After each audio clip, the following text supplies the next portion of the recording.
Hey, bonjour, bonsoir à tous, c'est Yota et j'espère que tout va bien chez vous. Normalement, au moment où sort la vidéo, le nouveau et je l'espère le dernier et super bon volet de la grande licence Indiana Jones et le cadran de la destinée, est sorti en salle le 28 juin 2023, c'est-à-dire il y a 2 jours. Après tellement d'années avec ce film sorti de nulle part et cette saga mythologique, on revoit enfin notre très cher Indy qui a pris un sacré plomb dans l'aile et qui, je l'espère, mettra fin en bonne et due forme toute cette saga et mettra enfin Harrison Ford à la retraite de ses 2 grands rôles, à savoir Han Solo et Indiana Jones.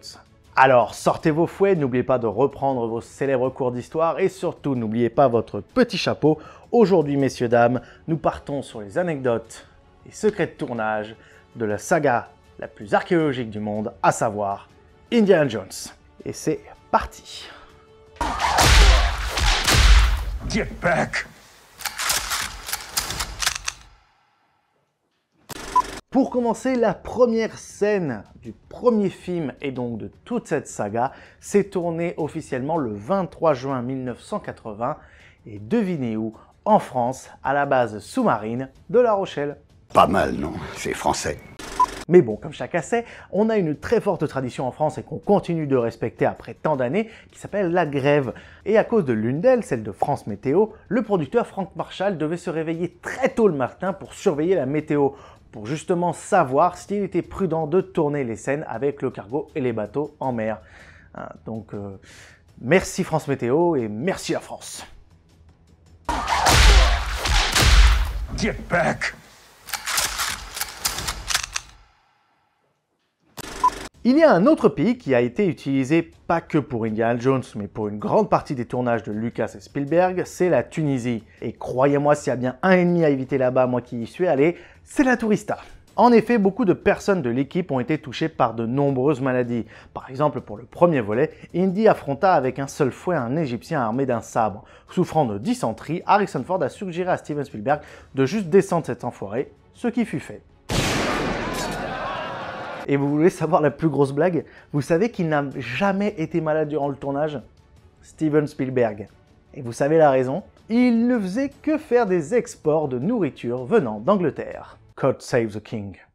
Et si on devait ajouter un autre point, la scène où Indy arrive en Égypte et qui se retrouve sur les toits, eh bien il y a eu une journée de tournage perdue dans la ville de Kérouan pour retirer plus de 300 antennes de télé des toits, pour justement éviter que ça fasse un faux raccord. Get back! Peut-être que vous ne le savez pas, mais tourner avec des animaux, ça n'a jamais été très simple, loin de là. Par exemple, le petit singe que l'on voit dans le premier volet, bien que dressé, n'arrêtait pas de mordre l'acteur qui le tenait et n'en faisait qu'à sa tête. Il a fallu pas mal de systèmes ingénieux de la part de la direction pour justement essayer de le contrôler, notamment par exemple faire tenir une grappe de raisin en hauteur pour qu'il puisse faire un fameux salut allemand, ou même encore filmer à l'envers pour le voir entrer dans le camion alors qu'en fait dans la scène il en sortait. Autant vous dire que ce singe est un énorme casse-couille. Un autre animal bien connu de la licence et qui, je dois avouer, je comprends Indiana, les serpents. Pour une scène avec le Puits des âmes, Steven Spielberg a commandé 6500 serpents. Je crois que vous avez mal entendu, attendez. 6500 fucking snakes. Alors le plus cocasse, c'est qu'ils ont passé la douane sans encombre. Ils ont dû quand même se poser des questions quand même, parce que bon, 6500 serpents, ça fait quand même beaucoup, mais ils ont dit, oh, tant que ça va pas en Irlande, ça va, allez-y. Mais il y a un seul petit détail qui peut faire flipper, c'est que certes les serpents sont passés, mais tous les antivenins, pas forcément tous. En effet, ce produit, de l'antivenin, était bloqué à la frontière. C'est quand même un comble. Après, bien évidemment, ne vous inquiétez pas, puisqu'en effet, la plupart de ces serpents étaient inoffensifs ou, je le pense de tête, ils ont dû quand même enlever les venins pour les plus dangereux de ces inoffensifs. Et pour le cobra, seul serpent à peu près dangereux de toute cette équipe, a été filmé derrière une vitre en verre. Donc, aucun risque. Du moins si la sécurité a fait son boulot. Et est-ce qu'elle l'a fait? Ouh là là. Et oui, la question se pose car à la fin du tournage, l'équipe s'est aperçue que des dizaines de serpents s'étaient sauvés. Pardon ?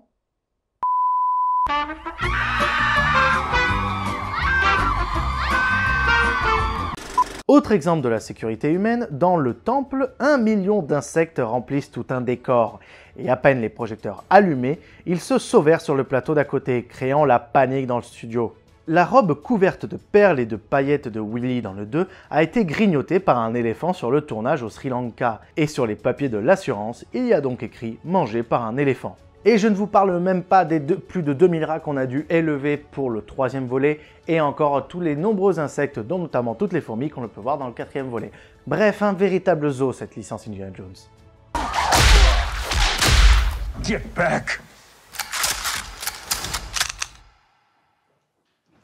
C'est vraiment un secret de polichinelle, mais il faut savoir que donc Steven Spielberg et George Lucas, le scénariste, sont de très bons amis. Tellement bons qu'ils se font très souvent des références dans tous leurs films. Notamment, on peut savoir avec le lien entre E.T. et Star Wars, mais ici on ne parle pas de ça, on va parler de Indy. Donc, quelle référence nous a sorti notre très cher tonton Steven ? Dans le Puits des âmes, on peut apercevoir sur les hiéroglyphes nos 2 running gags de Star Wars, à savoir R2D2 et C3PO.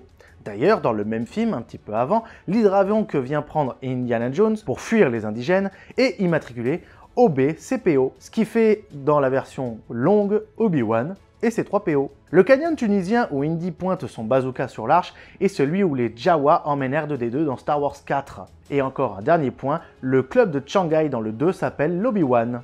Et bien sûr, le plus gros lien qu'on peut faire, c'est bien évidemment l'acteur, puisqu'en effet, l'acteur qui joue Indiana Jones est l'acteur qui joue Han Solo dans Star Wars, à savoir Harrison Ford. D'ailleurs, passons maintenant à cet acteur phare, notre cher acteur sublime, magnifique, charismatique et beau gosse de l'époque, à savoir Harrison Ford. Et bon Dieu, ce qu'il y en a à dire. Au départ, le réalisateur ne voulait pas de lui pour le rôle d'Indiana Jones, car il le considérait comme une distraction après l'avoir déjà utilisé dans 2 de ses films précédents, à savoir Star Wars et Rencontre du 3e type. Cependant, Ford a fini par lire les répliques avec les autres acteurs lors des auditions, et Spielberg n'a pas pu faire autrement car il n'était que parfait pour ce rôle. Vous avez peut-être dû remarquer la cicatrice au menton que possède Indy. Dans le 3, on explique que c'est un mauvais coup de fouet qui lui a provoqué, mais il faut savoir que ce n'est pas du maquillage, c'est bien une cicatrice que possède l'acteur à cause d'un accident de voiture. Et Spielberg a eu la bonne idée dans le 3 d'expliquer cette petite cicatrice avec une action qu'on a pu le voir dans le film dans sa version plus jeune. Dans la vie, il y a 2 types d'acteurs, ceux ne voulant rien risquer et prenant des doublures pour chaque scène extrêmement dure en cascade, et il y a les acteurs comme Tom Cruise, Brendan Fraser et Harrison Ford, c'est-à-dire les explosés du cerveau. En effet, la doublure cascade d'Harrison Ford avouera lui-même que le plus dur était d'empêcher l'acteur de faire toutes les cascades. Par exemple, sur le 3e volet, à bout d'arguments, il a dû prétendre que s'il continuait comme ça, il serait moins payé. L'acteur a alors levé le pied. Dites-vous qu'Harrison Ford a tellement insisté pour faire les cascades qu'il a réussi à avoir la scène où il se fait poursuivre par l'énorme rocher, qui est d'ailleurs 150 kg de fibre de verre. C'était pas un vrai caillou, où tout est bien. Mais le problème, c'est qu'il était plus rapide que le caillou, ce qui finira par faire plus de 10 prises pour avoir la bonne. Steven Spielberg d'ailleurs l'avouera lui-même. Harrison a battu le rocher de vitesse les 10 fois où on a voulu essayer, mais j'ai été idiot de le laisser faire. Et pourtant, tu l'as laissé faire. Donc tant pis pour toi. Get back! Anecdote sans doute bête, mais le premier Indiana Jones était le seul, avant le dernier sorti à ce jour, à être sorti en juin, c'est-à-dire le 12 juin 1981.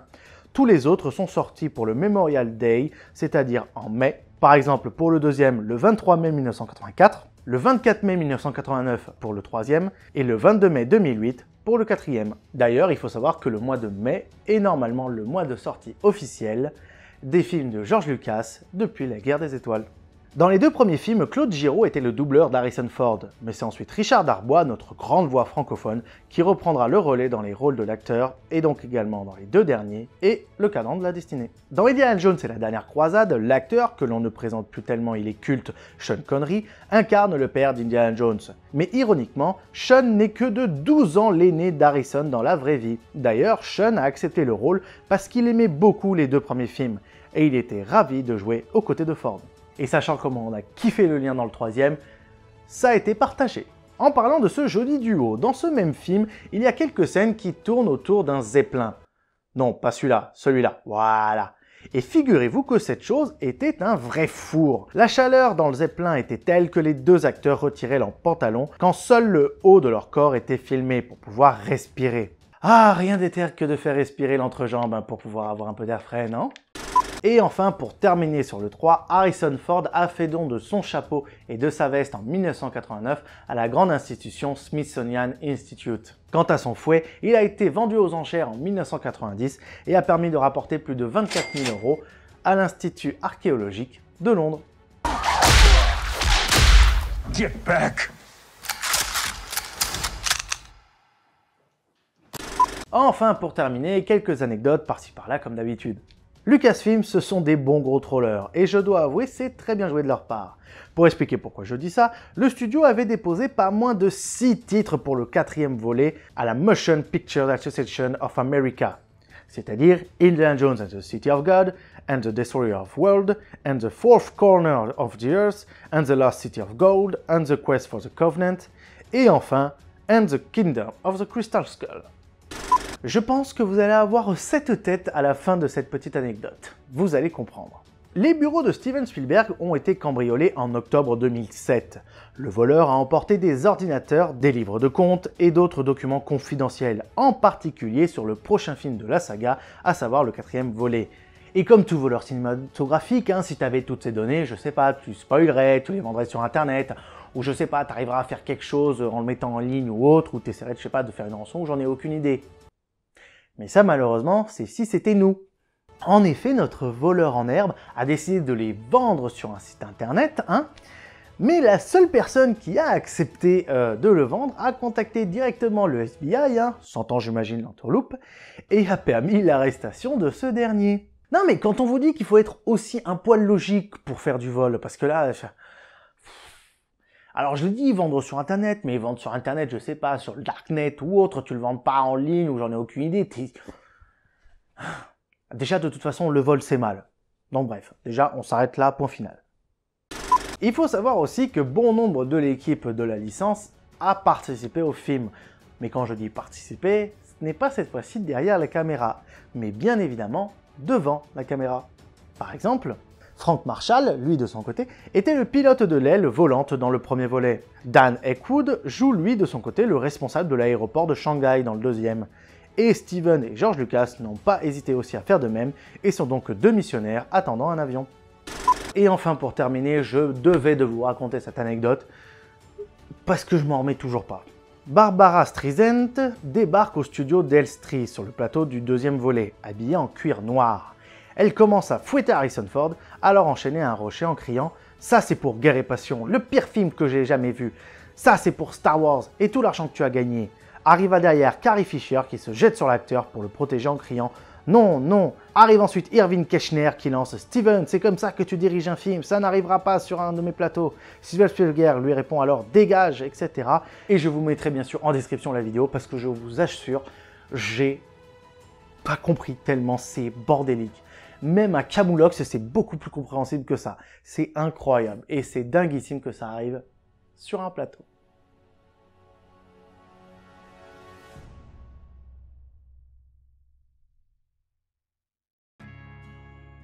Voilà, c'est la fin de la vidéo sur Indiana Jones. Merci à tous de l'avoir suivi. Et oui, en effet, un petit changement de costume, c'est l'été, donc vous allez avoir quand même des vidéos pour cet été, ne vous inquiétez pas. Surtout qu'il y a un nouveau concept qu'il faudra suivre, donc soyez à jour. Si vous avez aimé, n'hésitez pas à mettre un commentaire pour me dire si vous avez aimé, ne serait-ce que ma vidéo ou le dernier film en question. N'hésitez pas non plus à mettre un énorme pouce bleu, ça fait toujours plaisir de voir que vous soutenez mes vidéos. Et surtout, le principal, ou du moins les deux points principaux, n'hésitez pas à me partager ou à me rejoindre sur les réseaux sociaux, que ce soit Facebook, Instagram, TikTok ou Twitter. Et de s'abonner, c'est vraiment le plus important. N'hésitez pas à vous abonner, à mettre la cloche pour avoir toutes les notifications des prochaines vidéos, sachant qu'il va y avoir de jolies petites vidéos durant l'été et après à la rentrée. Donc n'hésitez pas, c'était Yota en direct de la toile et je vous dis à bientôt sur ma chaîne YouTube. Ciao!